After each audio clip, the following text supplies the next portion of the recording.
Hello friends, welcome to my YouTube channel K L study friends.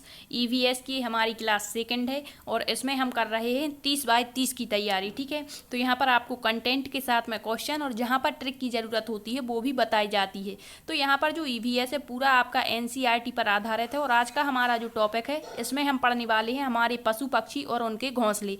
इससे आपका हर बार 1 से 2 question बनता है। तो यहाँ पर ये टॉपिक आपको बहुत अच्छे तरीके से कवर करना है। हमने फर्स्ट क्लास में पर्यावरण की थीमें और उप थीमें पढ़ी थी, जहाँ से भी आपके 2 क्वेश्चन बनते हैं। ठीक है, तो सारे टॉपिक को आपको अच्छे से कवर करना है और यहाँ पर आप अपनी तैयारी बहुत मजबूती के साथ में कर सकते हैं। तो देखते हैं पशु पक्षियों के घोंसले।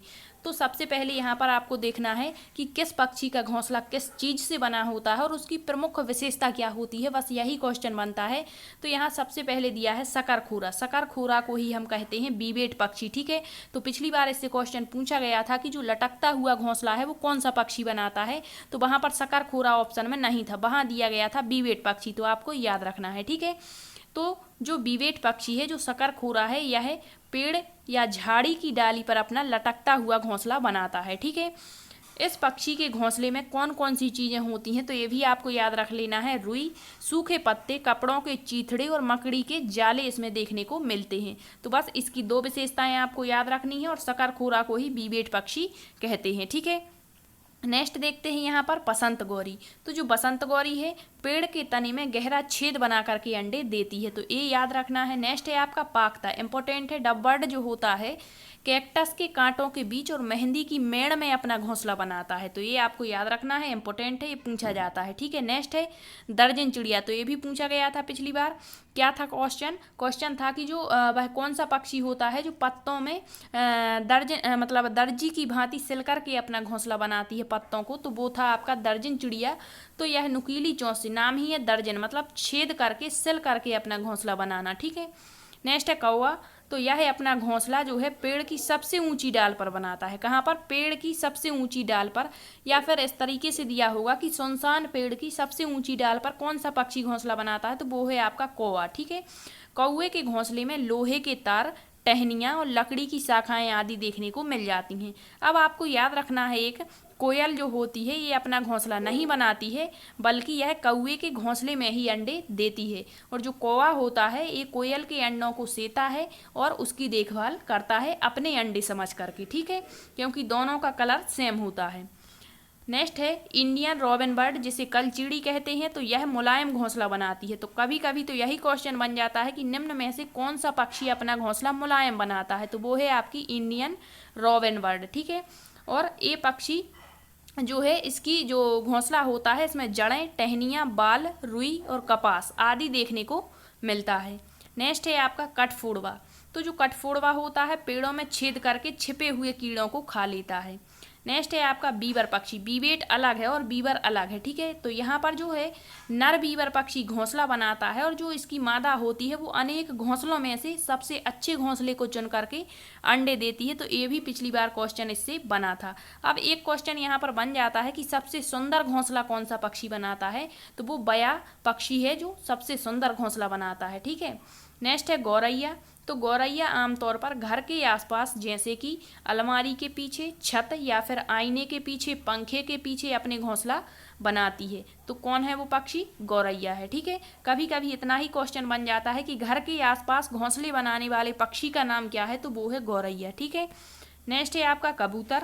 तो कबूतर भी घर के आसपास ही, जैसे पुराने मकानों और खंडहरों में अपना घोंसला बनाता है। तो मेन विशेषता आपको याद रखनी है, पुराने मकान और खंडहरों में कौन सा पक्षी, तो कबूतर हो जाएगा। अब यहाँ आपको याद रखना है सर्वाहारी पक्षी यदि आपसे पूछा जाएगा तो वो होता है आपका मोर, जो कि भारत का राष्ट्रीय पक्षी कहलाता है। ठीक है, ये भी आपको याद रखना है। सबसे सुंदर पक्षी जो है वो भी आपका क्या है? मोर है। ठीक है, नेक्स्ट देख लेते हैं ना उड़ने वाले पक्षी। पिछली बार पूछा गया था कौन सा एक पक्षी है, मतलब जोड़े में दिया गया था, तो पूछा गया था कौन सा एक जोड़ा है जो उड़ नहीं सकता पक्षियों का, तो वो है आपका शुतुरमुर्ग, एमू और पेंगुइन। आपको पता होगा जो शुतुरमुर्ग का अंडा जिसे ऑस्ट्रिच कहते हैं, इसकी जो कोशिका होती है सबसे बड़ी होती है, ठीक है, जबकि सबसे छोटी कोशिका किसकी होती है, माइकोप्लाज्मा की। तो ये भी याद रख लेना। यहाँ दिया है पेंगुइन, यह पानी में तैरता है, अंडे भी देता है और बर्फीले इलाके में जो पेंगुइन है झुंड में रहते हैं। तो पूछ सकते हैं कि कौन सा पक्षी झुंड में रहता है, तो पेंगुइन है, और यह पानी में तैर सकता है और अंडे भी देता है, ठीक है, तो ये भी याद रखना। नेक्स्ट है, यहाँ दिया है आपका जिराफ।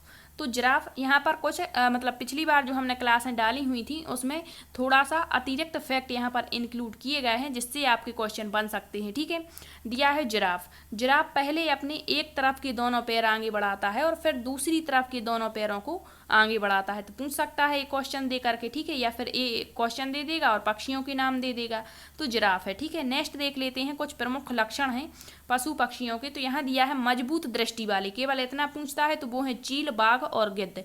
तो ये जो है मानव की दृष्टि से इनकी दृष्टि 4 गुना अधिक होती है और एक क्वेश्चन हर बार बनता है। तो आपको कमेंट्स में बताना है कि वो कौन कौन से पक्षी हैं जो मनुष्य की दृष्टि से 6 गुना अधिक दृष्टि रखते हैं, ठीक है। नेक्स्ट, गर्दन घुमाने वाले यदि पूछता है तो उल्लू और मैना है। अब इनके फैक्ट भी पढ़ेंगे, उल्लू किस तरीके से अपनी गर्दन घुमाता है और मैना किस तरीके से, ठीक है। नेक्स्ट दिया है यहाँ पॉइंट, बगुले एवं भैंस में सहजीवी संबंध होता है।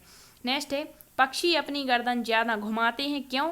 क्योंकि पक्षियों की आँखों की जो पुतलियाँ हैं वो घूमती नहीं हैं और एक पक्षी जो होता है एक समय में 2 आँखों से 2 अलग अलग चीज़ों को देख सकते हैं। जब इनकी पुतलियाँ नहीं घूमती तो जिधर देखना होता है पूरी गर्दन ही उनको घुमानी पड़ती है, ठीक है।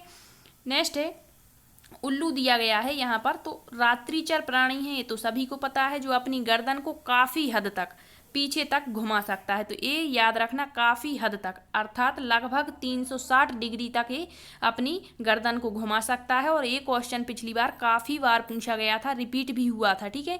पूछा जाता था कि वह कौन सा पक्षी है जिसकी आंखें मनुष्य की तरह गोल होती हैं, तो वो भी आपका आउल है, ठीक है। नेक्स्ट है मैना। तो मैना जो है रेगिस्तानी इलाकों में पाया जाता है और मैना अपनी गर्दन को झटके से, मेन पॉइंट याद रखना, झटके से यदि पूछता है तो वो मैना है और काफ़ी हद तक यदि पूछता है तो वो आपका उल्लू हो जाएगा, ठीक है। नेक्स्ट है, रात को जागने वाले सभी जानवर जो हैं इनको जो वस्तुएं हैं उनका रंग काला और सफ़ेद दिखाई देता है। जितने भी यहाँ फैक्ट लिए गए हैं सारे क्वेश्चन इससे बने हुए हैं, तो सारे फैक्ट आपको अच्छे से याद रखने हैं। नेक्स्ट है क्वेश्चन, पृथ्वी के सफाई करता जीव कौन कौन से हैं? मतलब जो मरे सड़े गले जीव जंतुओं को खा लेते हैं वो कहलाते हैं पृथ्वी के सफाई करता। तो वो हैं आपके चील, कौवा, गिद्ध, कुत्ता, लोमड़ी, भेड़िया और कोवरेल, ठीक है। नेक्स्ट, ऊन के लिए कौन कौन से पाले जाते हैं? तो भेड़ और बकरी। नेक्स्ट है, खाद्य बनाने के लिए किसान मित्र केंचुआ हो गया। नेक्स्ट है आपका सुंदरता एवं मनोरंजन के लिए तोता, खरगोश, बंदर और मछली। नेक्स्ट, मालवाहक पशु, मतलब जो माल एक स्थान से दूसरे स्थान पर ढोने का कार्य करते हैं, तो उनमें आ जाता है आपका घोड़ा, गधा, ऊंट, खच्चर और याक। याक जो है हमने पढ़ा हुआ है चांगपा जनजाति में, ठीक है, जो आपके लद्दाख में पाई जाती है। नेक्स्ट है मधुमक्खी। तो मधुमक्खी शहद और मोम के लिए पाली जाती है। नेक्स्ट देख लेते हैं यहाँ पर किस तरीके से क्वेश्चन बनते हैं आपके। तो क्वेश्चन है, बगुला भैंस पर बैठता है, क्यों? तो यहाँ दिया है क्या बगुला और भैंस में सहजीवी संबंध होता है? बिल्कुल, हमने अभी पढ़ा है।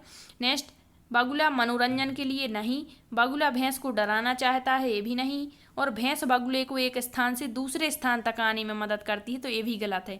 बगुले और भैंस में सहजीवी संबंध होता है, ठीक है, एक दूसरे को ये लाभ पहुंचाते हैं। नेक्स्ट है आपका, निम्न पक्षियों में से कौन सा पक्षी काफ़ी हद तक अपनी गर्दन को पीछे तक घुमा सकता है? तो यहाँ दिया है काफ़ी हद तक, तो काफ़ी हद तक उल्लू घुमा सकता है। और यदि यहीं पर पूछ लेता कि वह कौन सा पक्षी है जो झटके से अपनी गर्दन को आगे पीछे करता है, तो फिर हो जाता आपका मैना, ठीक है।